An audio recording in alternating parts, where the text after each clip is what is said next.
जीवन में दुईटी लोक केबे भी जीति पारि नथांती।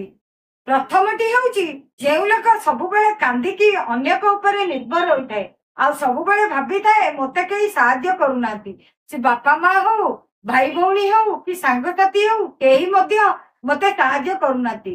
देखंतु आपणक पाखरे किए थांतु कि नथांतु जदि आपणक ऊपर निजर विश्वास अछि ताहले आपण से कर्म करि चलंतु काहा ऊपर निर्भर हुंतु नाही।